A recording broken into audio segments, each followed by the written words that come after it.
In this video, we're going to make the arms and the body of our bear.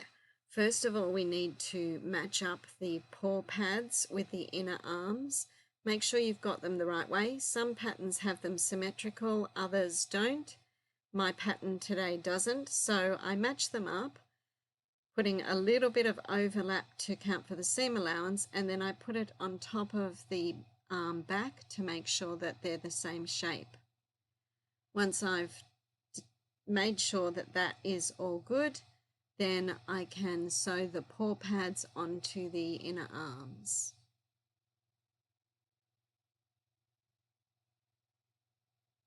Right sides together.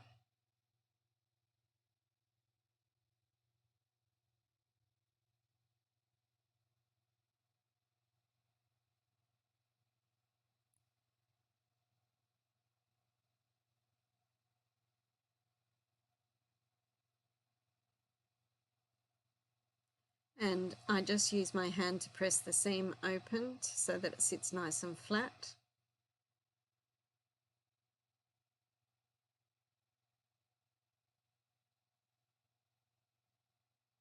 I've used a faux leather for the paw pads with this bear, but you can also use felt or vinyl or various other materials.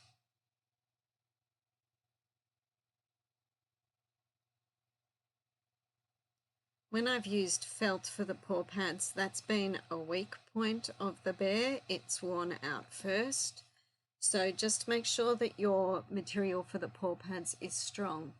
Now I'm sewing the front and the back of each arm together, and I'm leaving a gap on the back of the arm that needs to be big enough to turn the arm inside out to stuff it, but also to put the bear joint in to attach the arm to the body. So it's bigger than I would usually leave just for turning and stuffing.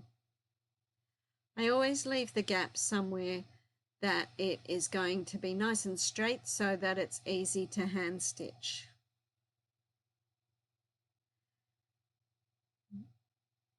Now I'm showing you the first arm at the actual speed, and then I'll speed up the rest of it. But this means that you can see how slowly I do so to get around all of the curves.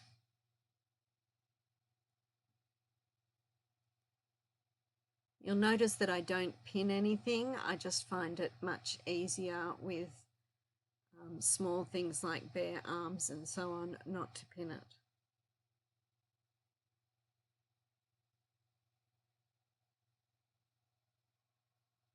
Nice big gap.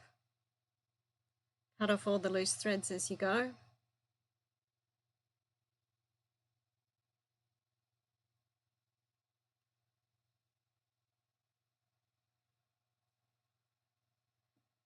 And I'm just marking the spot where the joint's going to go on both arms because I only had it marked on one previously.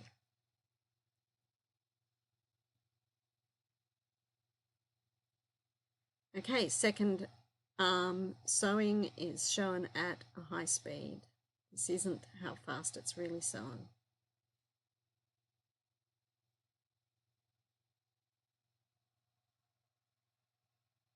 And now I check on the other side to make sure that I have sewn in far enough on both sides. And I fix up any little areas where it's a bit close to the edge, and then clip around all of the curves. Turn it inside out. Push the pad section out carefully so that it's a nice shape. But you will, at the end, pull all of that fur out that's in the seams, so that covers all of the seams later on and makes it look nicer.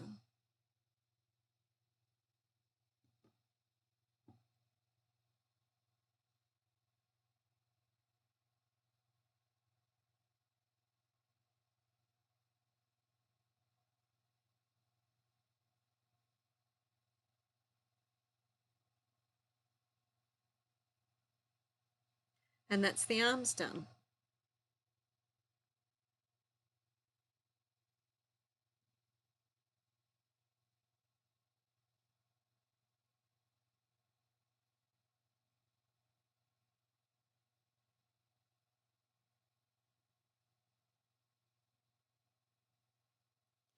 Now we're going to sew the body. On mine, that's the front and that side is the back.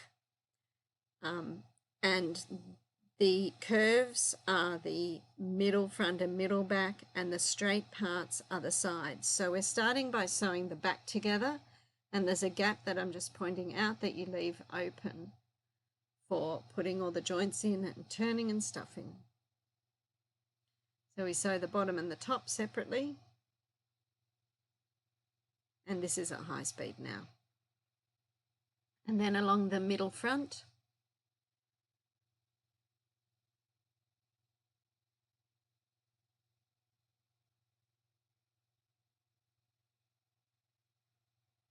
I make sure I've got my markings on both sides. That's where the arms and legs will join later.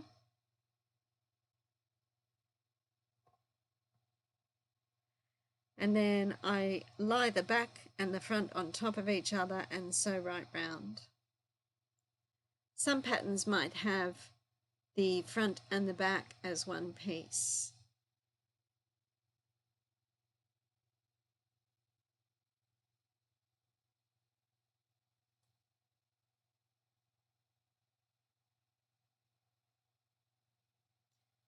Go back and fix any sections that got a little bit too close to the edge.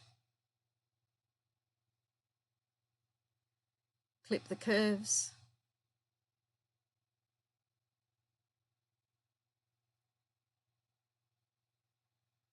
I've just seen a part of the seam where I need to sew an extra line. I must have been too close to the edge there.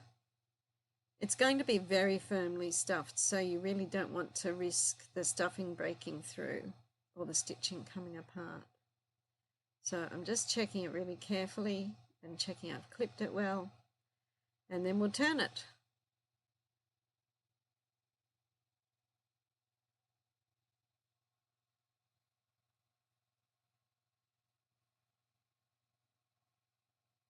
And the body's done.